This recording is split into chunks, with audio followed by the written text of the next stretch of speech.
Hi, my name is Lyndall Marshall, and I'm the founding president of the Waikitikiri Hockey Club. I love hockey and have been involved in this sport for over 35 years. Team sports are a great way to learn how to work with others, but it goes beyond this. Being part of a team means you've also signed up to a club or a group. So when you take the field for a game, you not only represent yourself and your team, but you also represent your club.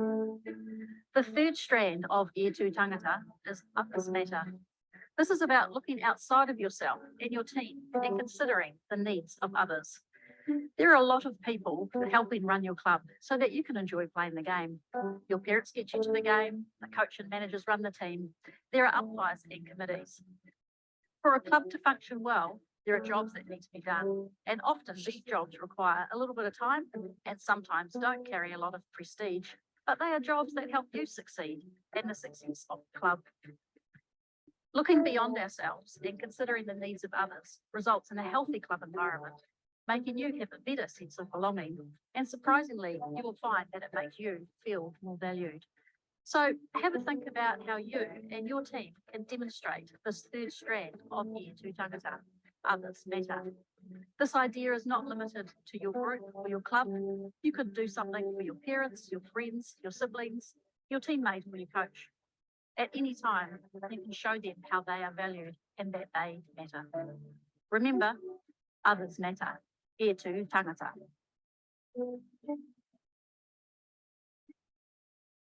So yeah, that video and that strand is about teaching our rangatahi to value others and look beyond themselves. And so that's a great video to play with your team if you do this with your team to help them be aware of beyond themselves.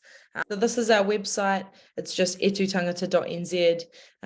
Scroll down, that's the crab video I showed you, and then this is the Steve Hansen video I was talking about.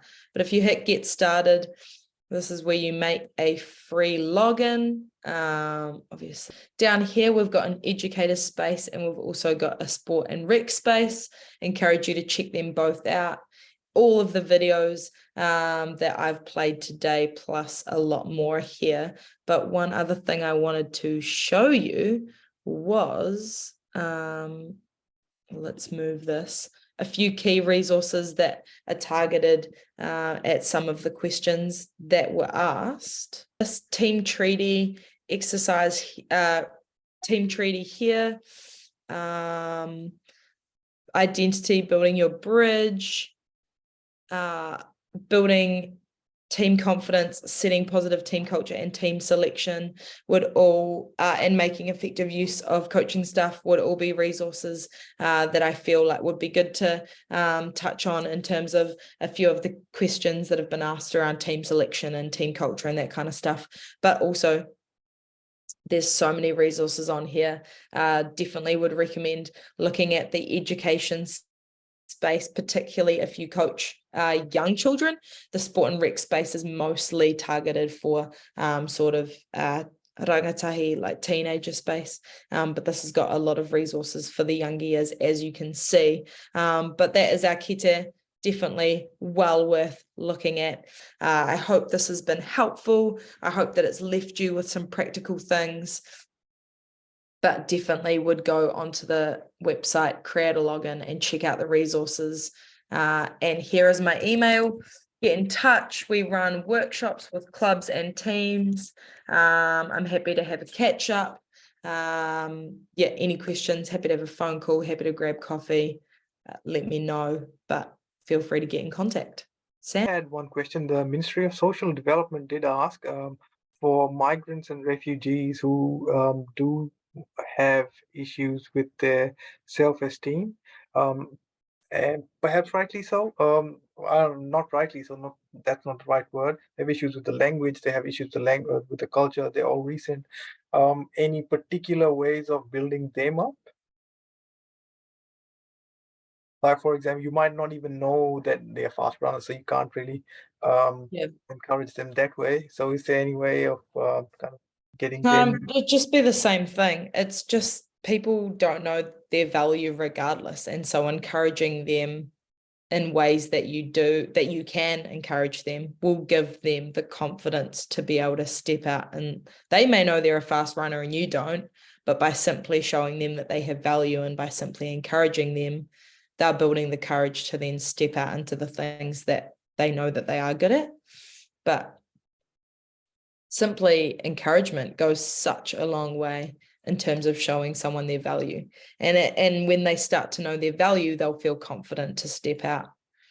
But if they don't feel valued, then they won't. Cool. Individual sport, and we find that the kids are the level that is being put on them to be able to compete outside of New Zealand, or even actually at a national level, has been so high, and the kids in particular, and I'm talking the younger ones, are just looking like that they don't look like they're having any fun. It's soul destroying. I'm a judge, and I What sport? figure skating. Okay. Oh, that's so cool. Sorry, carry on. Just for context. And it's I go along to do a test day for, which is kind of like grading. Yeah. And I see these faces that just about are going to burst into tears, and it's like I suffer from nerves. I always have. When I competed, I was an absolute bundle of nerves, and I still, when I judge, I'm terribly, terribly nervous. By the time I get there and I see these kids, I'm like, oh no, this is just awful. And I think it's the pressure that they have to get to the certain level that they've lost the enjoyment in it. And we've been trying to put programs in place we've been working with the team at Sport Waitakere to put a project in place for girls to just for them to actually have fun. And and look, some of the kids that are there, they have amazing skills, and but the pressure of this that they have to succeed, or they have to reach this certain level to be able to do anything they want to, is that it is making it look like they've just lost the fun. And I'm not about lowering levels in anything. I'm about seeing kids have fun. And surely that's what we should be all about. I mean, it's like I know it's a sport, it's quite expensive, and it's like, I think as a parent I'd be like kind of soul destroyed if I saw my child looking distraught after kind of spending a lot of money like that. So I guess it's like, what can you suggest there, or what procedures could we put in place to actually help that? That's a great question. So a very long-winded question. No, it's good. Yeah, it's a great question. And I was asking where you're like, what sport, because I guess I answered the question around individual sports, not knowing what sport it was. And so my suggestion around people coming together to share what success looks like for them and to celebrate with one another works if it's swimmers that are all part of the same club, individual sport, but they're part of the same club, whereas I would imagine that that's probably not as likely in figure skating. We try to get a club environment, and I guess I'm trying to work on that as well. I feel like I'm the fun committee. It's like no, I agree. And I mean, part of it could actually just be as simple as having something fun. So like, even just being like, hey, all of you guys have value, and all of you guys are amazing figure skaters, and your ability to figure skate is not defined by numbers, even though that's kind of how we judge it. But in general, you have value and you're great figure skaters. We're going to have pizza together after this competition and celebrate what we've achieved this term, and celebrate that we've learnt twists or Yeah. Celebrating the small stuff yeah, rather celebrating the small stuff. And because I than- guess part of that Paul Eiffel video and part of our conversation with him was that we're not good at celebrating the small stuff. Yeah. And because we're not good at celebrating the small stuff, we kind of just don't celebrate anything. And so actually, how can you celebrate the small stuff with those girls? And also as there's more social stuff and maybe they begin to create some friendships, Yeah. they'll want to go because it's those. Yeah. I still play football. I don't actually know if I still love football or if I love hanging out with my friends 3 times a week. It's that kind of like, And I kind of hate the pressure of game day and I hate the stress that's put on me, but I put up with it because I love the social part after. And I think that's something that we've been trying to encourage, because we've had a really high dropout rate since COVID hit. I mean, we're obviously a sport that needed a facility to be able to go into. So for that time we were in lockdown, none of the kids or the adults could actually go in there they couldn't go into a rink to actually do anything. So so there was, a really long period, particularly in Auckland, where they just couldn't get together with their friends. And so getting being able to get people together.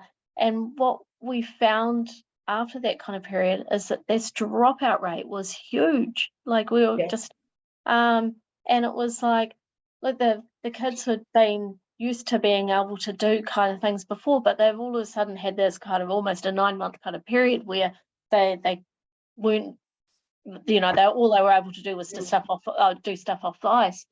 And so how do you then come back and kind of say, well, now how do we retain those people even in the sport, because they felt so kind of disheartened by it. And so it's a feeling that's kind of in there, and this culture that's kind of appeared, and it's like, oh, this really is quite soul destroying. And it's soul destroying to see from somebody that's, I mean, I've been involved in the sport for like 35 plus years, and it's like, it's never been like this, and it's really sad. And I guess so, it's like any of these. So I'm like, okay, what am I going to get out of here? What am I going to be able to get today that is going to be that turning point? And your T-shirt is one that I think is one thing that is going to actually come into the rank, because I think that is really a valuable tool. I think it's great. Honestly, I would say it's our biggest resource currently. Like it's actually, I think it's been really, really cool to see how much this T-shirt has become the biggest resource, because it's a conversation piece, but also the amount of people that have contacted us that have said that they bought the shirt and then couldn't wear it was quite upsetting, but also good now, because they're like, oh, I can wear it now. Like I know that I believe that I'm valuable and I can wear it, because so many people are like, I don't even believe that I'm valuable and I don't want to wear that. And